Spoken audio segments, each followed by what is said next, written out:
Welcome to Why Accessibility Matters. Today, we're going to look at what accessibility really means, why it's essential, and how it impacts the way we design and deliver information. We'll go over definitions, laws, common barriers, and practical strategies you can start applying right away. The goal of this session is to build a clear understanding of accessibility, what it is, why it matters, and how it fits into your work. By the end, you'll be able to explain it to others and identify practical steps to make your own content and environments more accessible.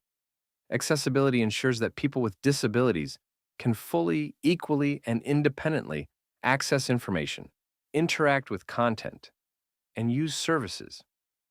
In today's digital world, that means designing inclusively from the very beginning, so barriers don't need to be fixed later. When something is accessible, it works for everyone with the same effectiveness and independence. A well designed document, website, or platform should allow people with disabilities to participate just as easily as anyone else. Accessible content benefits everyone. It promotes equity and inclusion by making materials usable for all. It demonstrates care and responsibility toward the community, and it meets both legal and ethical obligations. Ultimately, it's about building systems where no one is left out. In the United States, there are three key laws that guide accessibility. Section 504 of the Rehabilitation Act prohibits disability discrimination in federally funded programs. Section 508 requires federal electronic and information technology to meet accessibility standards, and the Americans with Disabilities Act, under Title II, requires state and local governments to make programs and services accessible, which now explicitly includes digital spaces. ADA, Title II, now recognizes the Web Content Accessibility Guidelines, or WCAG 2.1 Level AA, as the standard for accessible digital content. WCAG is built on four core principles: perceivable, operable, understandable, and robust. Perceivable means information can be experienced in multiple ways. Operable means all users can navigate and use it. Understandable means it's clear and predictable. And robust means it works across technologies now and in the future. Under the 2024 Department of Justice rule, public entities serving 50,000 or more people must meet WCAG 2.1 AA by April 24, 2026.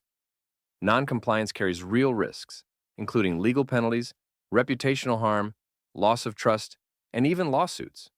It's both a legal requirement and a best practice. Different disabilities require different design considerations. For physical disabilities, that might mean adjustable desks, voice recognition, or ergonomic devices. For visual disabilities, it's alt text, high contrast design, screen reader friendly documents, and accessible PDFs. For hearing disabilities, it's accurate captions, transcripts, assistive listening devices, and sign language access.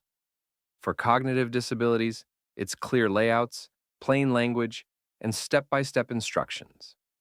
For learning disabilities, it's text-to-speech tools, structured templates, and flexible formats. And for motor disabilities, it's keyboard shortcuts, switch, or eye tracking devices, and fully navigable digital platforms. Assistive technologies such as screen readers, pointing devices, and specialized keyboards can be life-changing tools for independence. But they can only work if the content is designed to be compatible with them. Without accessible design, these tools can't do their job. Curb cuts were originally created to give wheelchair users easier access from the sidewalk to the street, but they ended up helping many others: parents pushing strollers, travelers pulling luggage, cyclists, and more. The same happens in the digital world. Captions created for deaf users also help people learning a new language, people in noisy environments, and even search engines. Inclusive design removes barriers for some and improves usability for all. Artificial intelligence can open new possibilities for accessibility, like real-time captions, automatic image descriptions, and voice interfaces.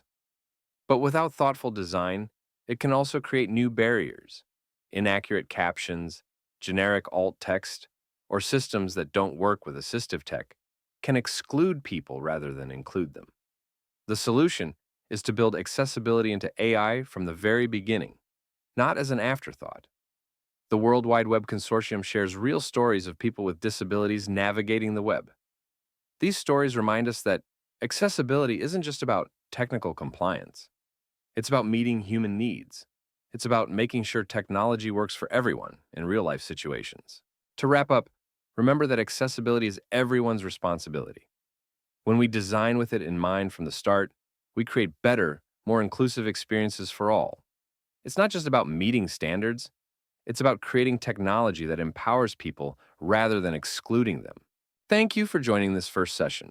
You're now ready for the next sessions, where we'll dive deeper into practical ways to make your digital content accessible.